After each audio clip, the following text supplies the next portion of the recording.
Jesus. E nesse exato momento nós vamos estar lendo um texto para meditarmos em alguns minutos, na palavra do bom mestre. E nós estamos muito alegres por estarmos aqui mais uma vez. Esse culto ele é feito na segunda, na quarta e na sexta, e sempre é bom nós estarmos frisando que este culto é realizado pela Assembleia de Deus de Paulista, que é um ministério que foi abraçado pelo nosso pastor presidente. Deus, em sua misericórdia e cumprindo as suas promessas, deu a ele a oportunidade de estar cuidando de mais um campo. Além dele estar presidindo a Assembleia de Deus do Galeão, no Rio de Janeiro, ele agora preside também a Assembleia de Deus em Paulista. Este culto se realiza em referência principalmente à comunicação e à comunhão com os irmãos da AD Paulista, e a você que está visualizando esta live agora, neste exato momento. Mas eu queria que você, se tiver com a sua Bíblia, abrisse ela no livro do profeta menor, o profeta chamado Jonas, no capítulo de número 3.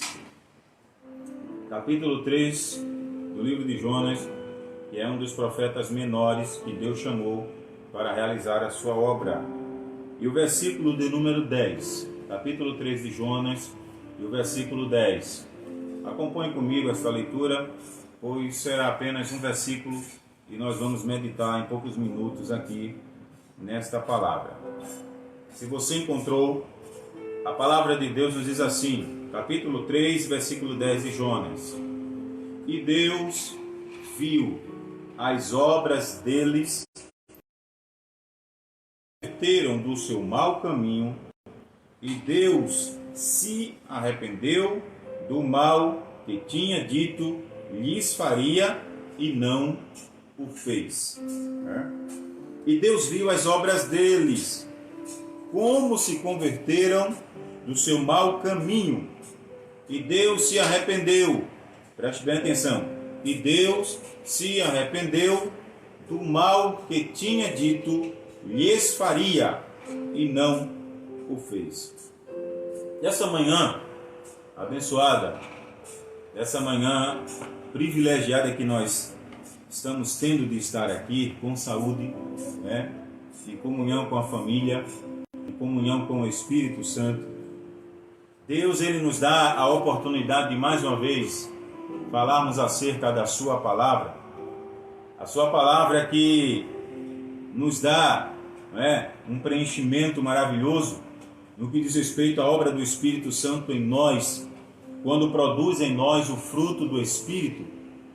E nós, esta manhã, sentimos esta alegria, a alegria constante de Deus em nossas vidas. Eu leio esse texto juntamente a você que está me ouvindo nesse exato momento, porque você que é cristão, com certeza deve conhecer a história deste profeta, até porque é uma história que tem apenas 4 capítulos, mas são 4 capítulos que estão referenciando justamente a vida de Jonas. Fala-se pouquíssimo sobre o seu pai, que é apenas uma pessoa representante de Jonas, para a Bíblia dizer que ele era filho de Amitai, mas ele era profeta. E também fala-se na cidade de Nínive e Tarsis, principalmente pelo fato de estar esboçando a vida do povo que estava justamente em Nínive. Mas observe que todo profeta, quando ele é chamado por Deus, ele deve exercer uma missão dada por Deus, e esta missão ela precisa ser cumprida, ela precisa ser realizada. E todos aqueles que já leram esse texto aqui, todos aqueles que já meditaram na Bíblia Sagrada, no livro de Jonas, sabe que Deus ele usa este profeta para entregar uma mensagem a esta cidade aqui, a este povo. E Jonas, por ser um profeta, ele deveria imediatamente obedecer a palavra de Deus. Por que, Tony? Porque todo profeta ele era um oráculo. Deus ele dava a mensagem, Deus ele dava as visões e Deus ordenava para que eles entregassem estas palavras, estas mensagens ou estas visões.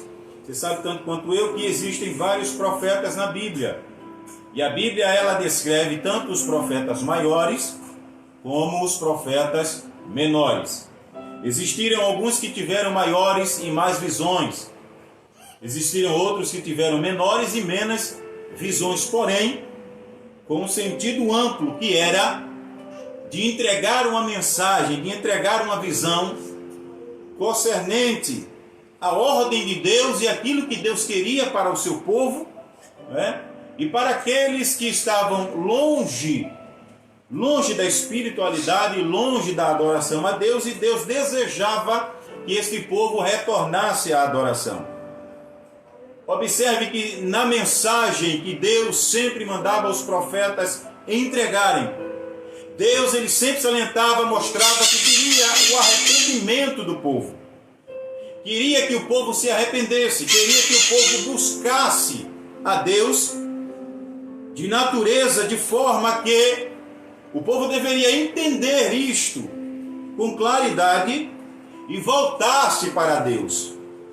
Eu lembro-me de quando Deus ele usa João naquelas visões das igrejas ali do Apocalipse, em uma das igrejas que eram justamente a igreja de Éfeso, quando o Senhor ele diz que desejava que a igreja voltasse ao primeiro amor, que desejava que a igreja ela retornasse à primazia no que diz respeito à adoração a Deus, no que diz respeito a estar voltando para a primazia no amor, a adoração a Deus.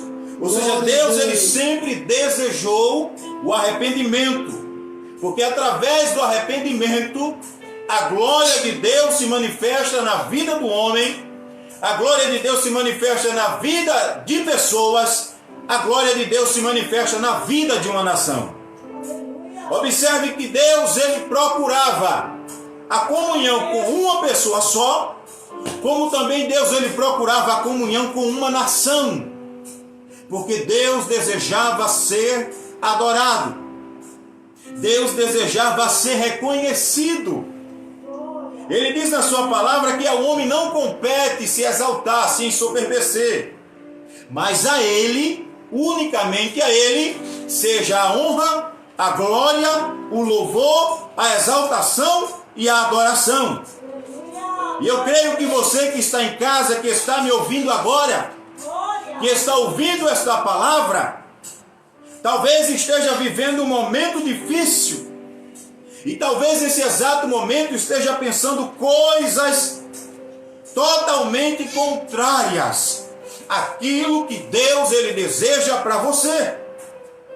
Observe que Jonas aqui, a palavra nos diz que logo no primeiro versículo, a Bíblia diz: e veio a palavra do Senhor a Jonas, filho de Amitai, dizendo: levanta-te. Ou seja, Deus ele conclama, ele convida. Ele diz: Jonas, levanta-te, vai à grande cidade de Nínive e clama contra ela, porque a sua malícia subiu até mim. Jonas, quando ele desce, que ele está no ventre do peixe, que ora ao Senhor, que ele pede para Deus livrá-lo desta situação, Jonas ele já conhecia muito bem esta cidade. Alguns dizem que Jonas não queria ir pregar na cidade, Jonas não queria ir entregar o recado de Deus, porque Jonas ele tinha medo de entrar naquela cidade. De fato, ele tinha medo. Mas existiam outras várias ocasiões por Jonas não querer ir na cidade. E qual eram as outras, irmão Tony? Uma primeira eu já falei. É claro que ele tinha medo, porque ele sabia que o mal da cidade havia chegado até Deus, e aquela cidade era de fato um mar. Era uma cidade idólatra. Era uma cidade que, quando pegava os seus escravos, faziam maldades com eles sem precedentes. Mas Jonas ele tinha algo em mente. Ele estava indo entregar uma mensagem, mas ele diz aqui em um texto, quando ele está falando com Deus, que não queria ir na cidade, porque sabia de fato o que aconteceria se eles fizessem algo. E que algo é esse, irmão Tony? São duas armas que nenhuma bomba atômica consegue vencer. Que nenhuma cidade, nenhum estado, nenhuma federação brasileira ou mundial consegue vencer quando uma pessoa, quando um grupo de pessoas, quando uma nação se põe a fazer isso. E qual é? É justamente a oração e o jejum. Eu lembro-me agora, que eu já falei em algumas pregações minhas, que a rainha da Inglaterra, uma certa vez, ela expressou dizendo assim: eu não me preocupo com as bombas que podem soltar aqui em meu país. Eu não me preocupo com nada que venha afetar a minha vida referente a esta natureza. Mas eu me preocupo, disse a rainha da Inglaterra certa vez, eu me preocupo quando tem um crente de joelhos orando ao seu Deus. Porque a Bíblia diz, meu querido e minha querida, que a oração de um, a Bíblia não diz a oração de uma multidão, a Bíblia diz que a oração de um justo, ela pode muito em seus efeitos. Está sozinho, está triste, está angustiado, está desanimado, está padecendo necessidade, está vivendo um momento de adversidade. Nesse instante, dobra o teu joelho e ora, porque Deus, Ele te ouve, Deus, Ele te escuta, Deus está olhando para você. Clama ao Deus de Israel. Aleluia! Foi lido aqui o Salmo 121 e a palavra diz que Ele é o guarda de Israel, que não dorme e não tosquenejará e nem dormitará. O guarda de Israel, Deus está velando por você nesse momento. Você pode aí na sua casa levantar sua mão ao céu e agradecer a Deus, porque hoje é o dia que fez o Senhor para estender a mão sobre a tua vida, para estender a mão sobre você, porque vem vitória de Deus por aí, vem milagre de Deus por aí. Mas para encerrar, Jonas, ele estava preocupado, irmãos, com algo interessante. Jonas, quando Deus se arrepende, como eu li no texto aqui, Deus se arrependeu do mal que tinha feito. Deus manda Jonas ir novamente. Quando Deus manda Jonas ir novamente, Jonas vai, porque Jonas é lançado fora do ventre do peixe. Quando Jonas é lançado fora, ele diz algo interessante.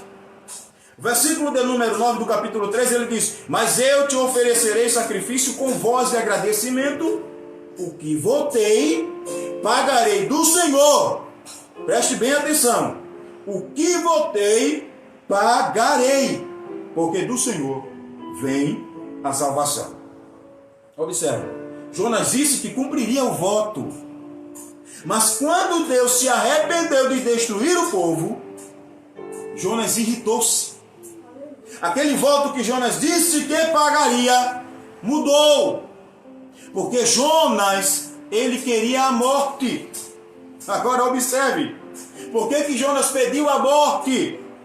Simplesmente pelo fato de Deus perdoar uma nação que estava vivendo uma vida de pecados, mas que quando Deus deu a mensagem, o rei de Nínive olhou para toda a nação e disse: vamos entrar em um jejum, entrar em oração, e nem homem, nem mulher, nem criança, nem mesmo animal come nada, até Deus ouvir a nossa petição e nos salvar e nos livrar desse grande mal.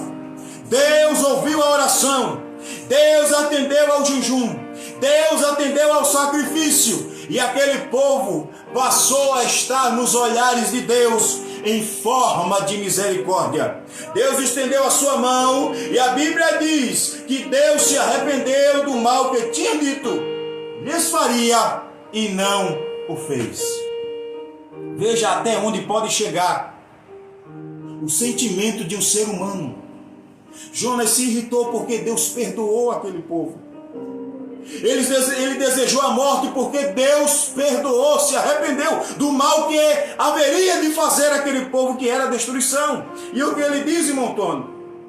E orou ao Senhor, capítulo 4, versículo 2, e orou ao Senhor e disse: Senhor, não foi isso que eu disse, estando eu ainda na minha terra? Ou seja, Jonas já tinha falado isso. É por isso que ele não queria vir, porque ele saberia que quando há um coração contrito, um coração arrependido, um coração diante de Deus, que se arrepende, como disse Davi, lá no Salmo, aleluia, 51, quando ele disse: Senhor, purifica-me como esopo, apaga as minhas transgressões, Senhor, segundo as multidões da tua misericórdia. E Deus ouviu a Davi, Deus perdoou a Davi. É por isso que Jonas está dizendo aqui, que eu disse quando ainda estava na minha terra. Por que isso? Por isso me preveni, fugindo de Tarse, pois sabia que és Deus piedoso. Olhe para cá, olhe para mim, veja o que a palavra diz. Pois sabia que és Deus piedoso e misericordioso, longânimo e grande em benignidade, e que te arrependes do mal. Jonas sabia, aleluia. E eu quero te dizer nesta manhã, de acordo com essa palavra que eu li aqui no capítulo 3 e o versículo 10, Deus, Ele nos dá uma segunda chance. Deus, Ele é o Deus da segunda chance. Deus, Ele é o Deus da benignidade e da misericórdia. Deus, Ele é o Deus que reconhece a tua fraqueza, que reconhece as tuas limitações, que reconhece o teu favor neste momento e está atendendo a tua oração. Deus, neste momento, aonde você estiver, Deus está te dando uma segunda chance. Se você crê nisso, aí aonde você estiver, aleluia, glorifique ao nome do Senhor Jesus, porque Ele é o Deus de uma segunda chance. E para finalizar, Jonas diz ao Senhor que sabia que se eles orassem, ele se arrependeria do mal e perdoaria aquele povo. Aí veja o que Deus ele diz a Jonas, porque Deus ele dá a Jonas a oportunidade de estar debaixo de uma boboreira para descansar. Mas Deus imediatamente manda um sol quente e começa a queimar Jonas.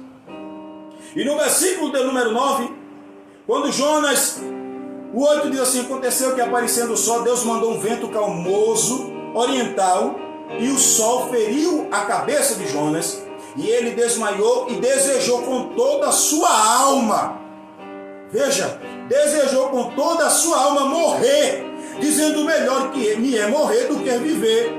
Então disse Deus a Jonas, preste bem atenção, isto é o sentimento humano. Isto é o desejo do homem quando não quer ver o bem de alguém. Isso é o desejo de alguém quando não quer ver você crescer, quando não quer ver você alavancar espiritualmente, porque quando você cresce, os frutos que há em você causam inveja, causam espanto. Aleluia! E ele diz assim, o versículo 9: então disse Deus a Jonas: é acaso razoável que assim te enfades por causa da boboreira? E ele disse: é justo, disse Jonas, é justo que me enfade a ponto de desejar a morte. Observe, aleluia. Mas enquanto alguns querem ver o teu mal, enquanto alguém talvez queira ver até a tua morte, Deus nesta manhã está dizendo: eu sou a vida para você. Eu sou o teu sustento, eu sou a tua saída. O versículo de número 10, o próprio Deus, ele diz a Jonas: e disse o Senhor: tiveste compaixão da boboreira, na qual não trabalhaste, Jonas, nem a fizeste crescer, que em uma noite nasceu, e em uma noite pereceu, e não hei eu de ter compaixão da grande cidade de Nínive.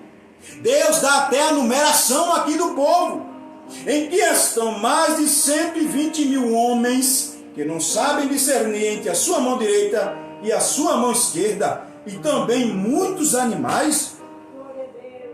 Eu quero te dizer com isso nesta manhã. Deus é um Deus da segunda chance. Em nome de Jesus, recebe esta palavra. Não pense mal agora neste momento.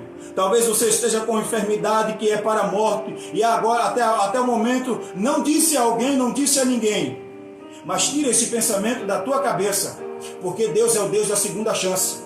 Deus é o Deus que Ele dá a oportunidade de nós repensarmos o que nós estamos fazendo sair da nossa boca, palavras de maldição. Retira este vocabulário dos teus lábios agora e começa a dizer ao Senhor, como disse os discípulos: Senhor, aumenta-nos a fé. Senhor, aumenta-nos a fé, porque Deus nesta manhã, Ele te dá a oportunidade de nesta manhã repensar, porque a segunda chance de Deus chegou para você. E em nome de Jesus, o Espírito do Senhor se apodera de ti nesse instante e te dá mais uma oportunidade para você continuar caminhando, porque Deus está te dando mais uma oportunidade